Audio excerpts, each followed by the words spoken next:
The air inside the Heritage Equine Pavilion was dense with tension and the subtle scent of pine shavings and expensive cologne.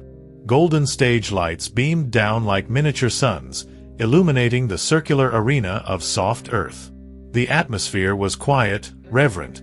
This wasn't just any auction. This was the most elite equine event in the state of Texas. Wealth whispered in every glance, every polished boot, every paddle held delicately between manicured fingers. But when the next horse stepped into the light, the silence became absolute. He was stunning. Tall, powerful, chestnut brown, muscles rippling beneath a coat that gleamed like polished mahogany. He walked proudly beside Sterling Wade, the seasoned auctioneer in a tailored beige suit who could turn silence into gold. But something about this moment felt wrong. The horse's eyes didn't follow the crowd. They were glassy, vacant, eerily still. People leaned forward, whispering with narrowed eyes. He was blind. Sterling, ever the showman, sensed the shock and leaned into it. He approached the mic with the careful poise of a man walking a tightrope. "Ladies and gentlemen," he said, his voice low and deliberate, "this is Augustus. And what's about to happen might change how you see everything." No one dared move. Not even Eleanor Kittredge, a steely-eyed collector from Charleston known for her biting remarks and skepticism. All eyes were now fixed on Augustus. And then, without command, without signal, the horse stepped forward. One hoof, then another. Each step firm, confident, impossible to ignore. He moved like he knew exactly where he was. Like he remembered it all. And then he stopped, right at the edge of the circle. He turned his head slowly toward the third row. His ears twitched. His posture shifted. And then, he bowed, just slightly, deliberately, in the direction of a man seated midway through the crowd. Declan Rowe. Salt and pepper hair, navy suit, oil tycoon money, and the haunted expression of a man who just saw a ghost. Declan's hand trembled. His breath caught in his throat. For a second, it looked like he was about to stand, but he didn't. He simply stared at the horse with wide, stunned eyes, as if the past had just reached across the years and pulled him back into something he thought was buried. No one clapped. No one spoke. And in that frozen silence, it was no longer about money or prestige or breeding lines. It was about Augustus, and the man who once walked away from him. Declan Rowe hadn't planned on attending the auction. In fact, he hadn't set foot in a horse arena in over 12 years. But something, maybe curiosity, maybe guilt, pulled him back. He told himself it was just business. A new investment. A distraction. But when Augustus turned his blind gaze toward him, all the years collapsed in a single heartbeat. The whiskey in his glass trembled. He hadn't touched a horse since the fire. Back then, he was a different man. Declan had built an empire in oil and spent his wealth breeding racehorses on his family's estate just outside of Amarillo. His stables were legendary. His horses, champions. And then came Jonas McCrae, a quiet, intuitive trainer with an uncanny gift for understanding horses. It was Jonas who first found Augustus, just a scrawny foal with a crooked leg, abandoned by a breeder and considered worthless. But Jonas saw something no one else did. And so did Declan, eventually. The bond between Jonas and Augustus was like nothing Declan had ever witnessed. The horse followed his voice like a melody, trusted him beyond instinct. And for a while, Declan believed they had something rare, something permanent. But everything changed the night of the fire. It swept through the stables like a hungry beast. 2 horses were lost. Jonas, never seen again. And Augustus, burned, injured, blind. Declan couldn't face him. Couldn't face any of it. So he disappeared, left the breeding world, sold the estate, buried the past. Now, seeing that horse, that exact horse, alive, proud, and blind, it felt like a punishment. Or worse, a reckoning. Sterling Wade, who knew more than he let on, let the silence hang a little longer before continuing the auction. He glanced once at Declan but said nothing. He knew the name Augustus had once carried weight, had once been whispered in racing circles with reverence. But few knew he was still alive. No one knew he would ever walk again. And certainly no one expected him to remember. But Augustus remembered. Even without sight, he remembered the man who had once stood beside him in the training ring. The man who had raised his price, named him with pride, whispered to him through storms. And he remembered the day that man turned away and never came back. Declan stood slowly, his heart pounding so hard he could barely hear. He knew he couldn't just sit there anymore. Not after what he saw in Augustus's motionless stare. It wasn't just recognition. It was a question. Why did you leave me? Declan didn't remember walking out of the auction hall. One moment he was seated, trembling under the weight of Augustus's silent judgment. The next, he was outside beneath the cold breath of the Texas night, his hands gripping the iron railing like it might keep him from collapsing. His heart hadn't stopped pounding. Not because of the horse. Not exactly. But because of the memory that had come rushing back of Jonas, and the last night he ever saw him alive. He hadn't told anyone the truth. That the fire wasn't an accident. That he and Jonas had fought, violently, bitterly, just hours before the flames erupted. Declan had accused him of betrayal. Of wanting to take Augustus and leave. Jonas had said the words Declan never forgot. You don't own him. You only love what he gives you. And then he stormed out into the dark. By morning, the barn was ash and smoke. Jonas was gone. And Declan buried the guilt under a life of silence and distance. But now Augustus was back. And if the horse had survived, blind, but alive, could Jonas have survived too? Inside the arena, Sterling Wade wrapped up the bidding. He knew something had happened. The way Augustus had reacted. The way Declan had frozen. It was no ordinary coincidence. After the crowd thinned, Sterling made his way backstage, where Augustus stood in his private stall, head slightly tilted, as if still listening for something. He reached into the horse's file, a thick folder with records, medical reports, transfer papers. A name caught his eye. A name he hadn't heard in over a decade. Handler, J. McCrae. Sterling's brow furrowed. It couldn't be. Jonas McCrae had been presumed dead. There was never a body. Just speculation. And silence. But now this document, dated just 4 months ago, suggested someone had signed Augustus over to the auction house. Someone using that name. Declan, pacing near the parking lot, pulled out his phone. His fingers hovered over the screen. For 12 years, he had avoided everything. Calls, interviews, reporters. But now, something inside him cracked open. If Jonas was alive, if he had saved Augustus, if he had sent the horse here to him, then this wasn't just a coincidence. It was a message. A message from the fire he tried so hard to forget. The name wouldn't leave his mind. J. McCrae. Declan sat in his truck, the engine off, his phone resting on his lap like a sleeping snake. His fingers finally moved, opening the browser and typing in the name he'd avoided for over a decade. Jonas McCrae, trainer, Texas. Dozens of old articles popped up, awards, interviews, photos from the racing circuits. But the most recent trace? A veterinary clearance form from 4 months ago, signed electronically in El Paso County. That was almost 600 miles from where the fire had happened. That was far enough to disappear. He zoomed in on the signature. It was sloppy, rushed. But it looked like Jonas's. A jagged J, the almost flat M, the scrawl of someone who never took time for pens. He remembered it clearly because Jonas used to sign vet logs late at night, seated on a stool in the barn, always with the same black pen. Declan swallowed hard. His breath fogged the windshield. The questions were louder now. If Jonas was alive, why had he stayed hidden? And why send Augustus to the most public auction in Texas?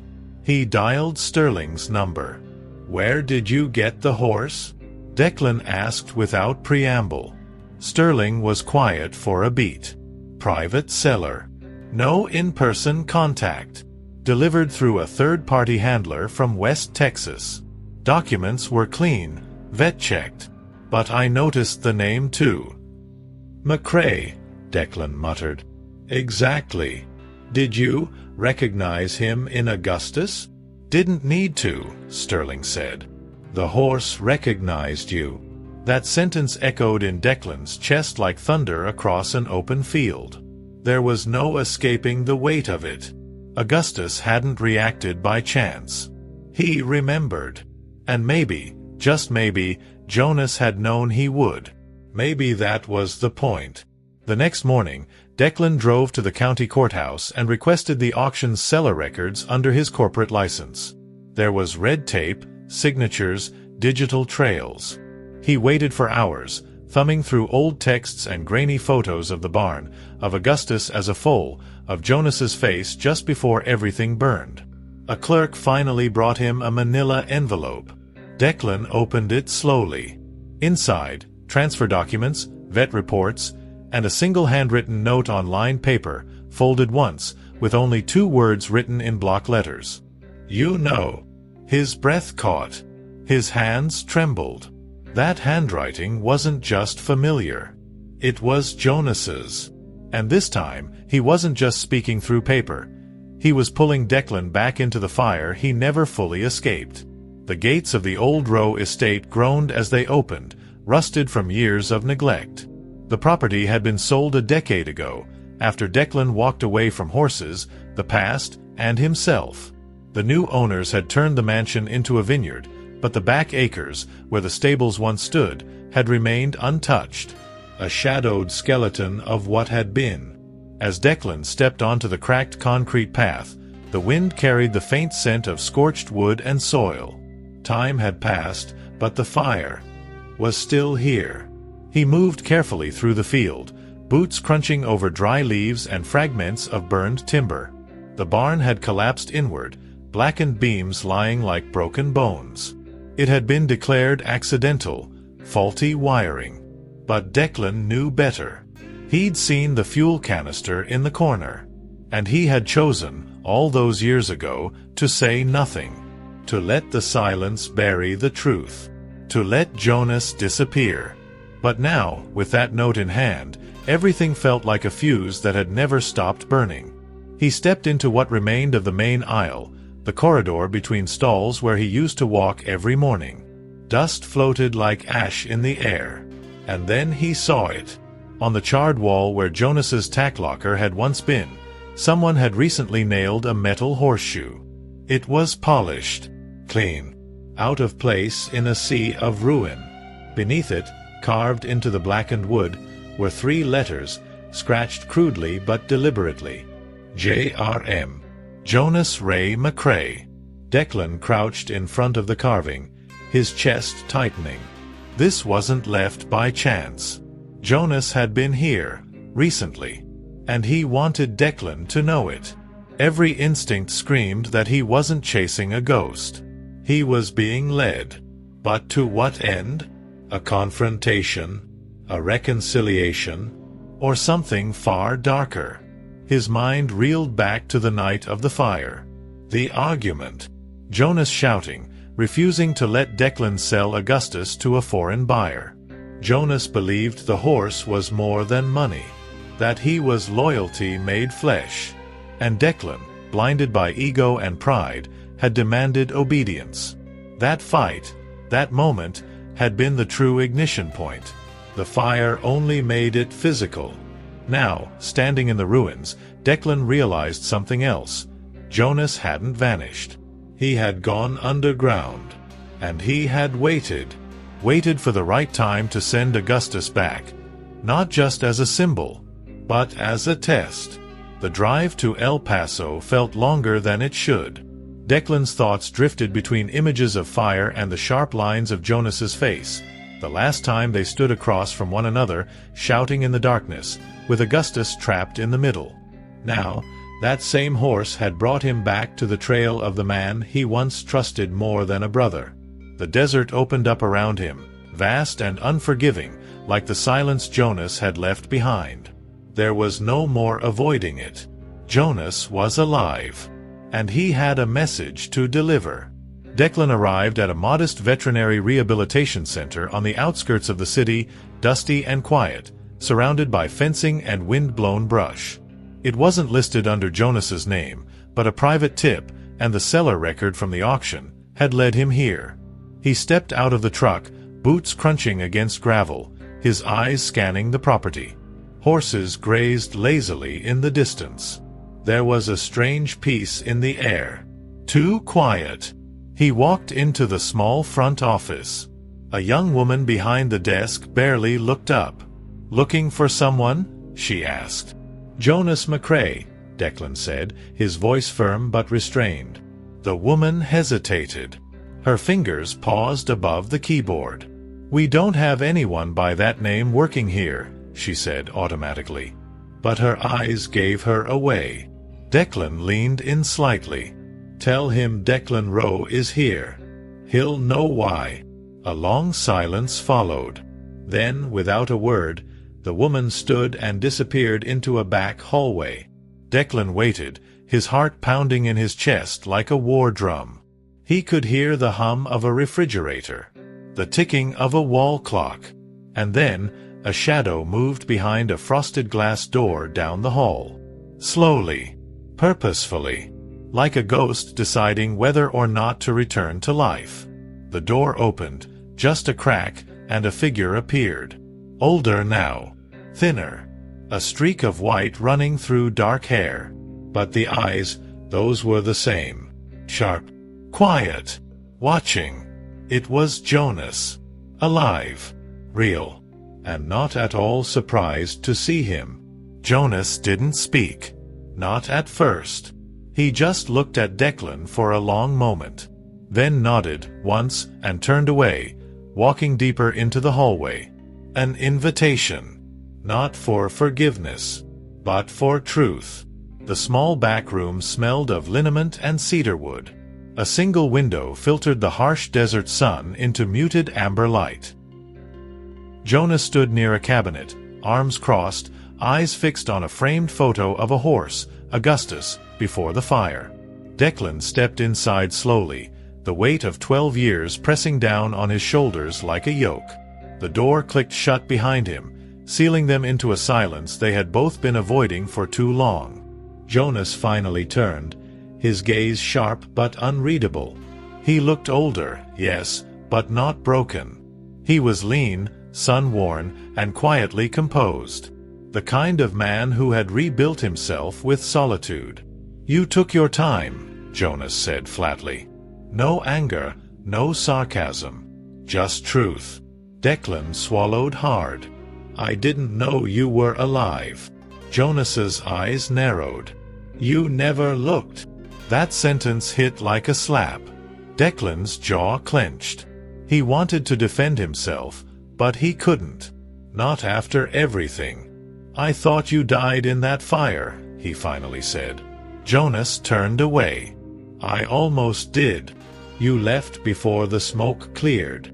There it was, the wound. The abandonment neither of them had ever spoken about. It hung between them like a broken bridle. They stood in silence for a long time, the air dense with memories neither had dared revisit. Finally, Declan took a step forward. "You sent Augustus to that auction." "Why?" Jonas's back was still to him. "Because he remembers you. And I wanted to know if you remembered him." Declan's voice cracked.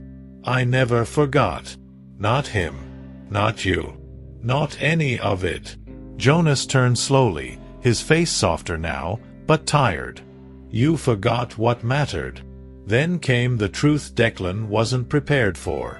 Jonas walked to a file cabinet, pulled out a worn envelope, and handed it over.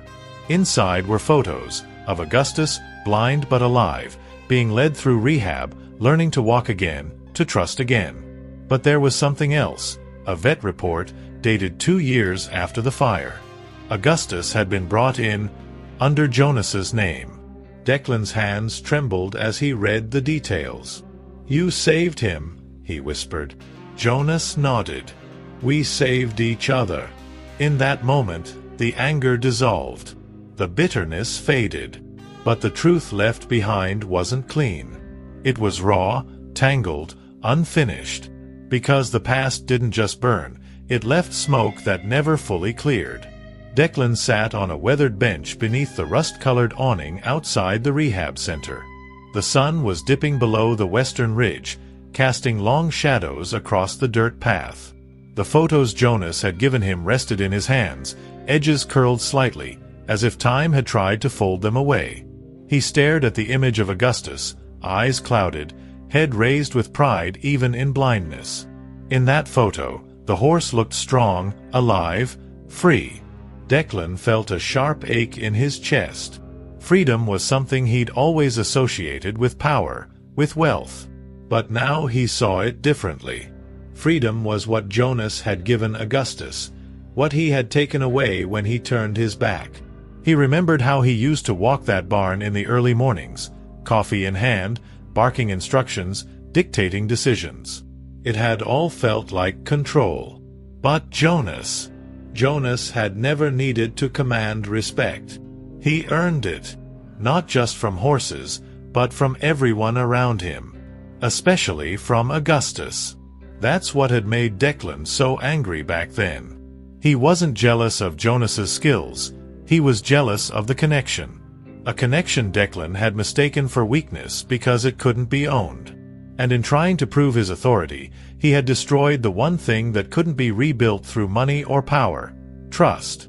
Inside, the facility was quiet. The staff had retired to the back offices, leaving Declan alone to approach the stall. Augustus stood still, ears alert, as if he'd been waiting. Declan moved slowly, stopping just outside the wooden frame. The stall was clean, the air faintly filled with hay and liniment. For a moment, Declan couldn't breathe. His hand hovered over the latch, shaking. Finally, he rested it on the door, letting his presence speak louder than words. "I don't deserve this," he said softly. "But I need to know if I've lost you completely." Augustus tilted his head, stepping forward until his forehead gently pressed against the wood. There was no hesitation in the movement, only calm, unwavering presence. Declan felt his throat close. It wasn't just recognition. It was a kind of quiet absolution. The tears came quickly, and he didn't try to stop them. His hands gripped the top of the door as he bowed his head, the weight of 12 years collapsing in his chest. Guilt, shame, grief, they poured out, silent but heavy. He didn't say, "I'm sorry," because it wouldn't be enough. Not for Jonas. Not for Augustus. Maybe not even for himself. Jonas appeared in the corridor, leaning quietly against the wall. He watched, arms crossed, his face unreadable. But there was no bitterness in his eyes. Just patience. The kind that waits, not for apologies, but for action. And as Declan wiped his eyes and looked at him, there was no more pretense. Only a man stripped bare, finally ready to reclaim what he had thrown away. The morning came with a cold wind, cutting through the desert air like a warning. Declan arrived before sunrise, his truck tires crunching over gravel as dawn painted the sky in thin streaks of lavender and silver. He stepped out without a word, wearing old jeans, worn boots, and a plain button-down shirt, not the polished suits of his former life. He didn't want to look like Declan Rowe, the oil baron. He wanted to be just a man who'd come to make things right. With his hands, not with money. Jonas was already in the paddock, feeding the horses. He didn't look up when Declan approached, but he didn't walk away either. That was enough. Declan stepped through the gate and went straight to the feed shed. He grabbed a bale, set it down near the fence, and began to work. No conversation. No small talk. Just shared labor, the way it used to be, before the fire, before everything broke. After an hour, Jonas finally spoke. "You didn't have to come."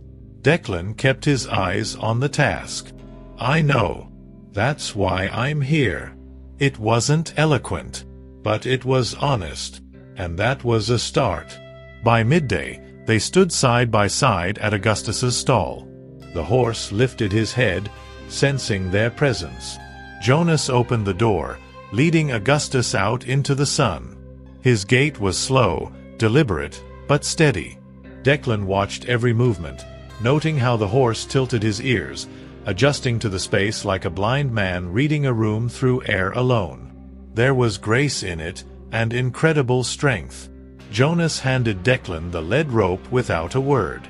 It was a test, a moment that could break whatever fragile thread had been rebuilt between them. Declan didn't hesitate. He took the rope, moved slowly to the horse's side, and let Augustus feel his presence. The horse exhaled gently, then followed. One step, then another.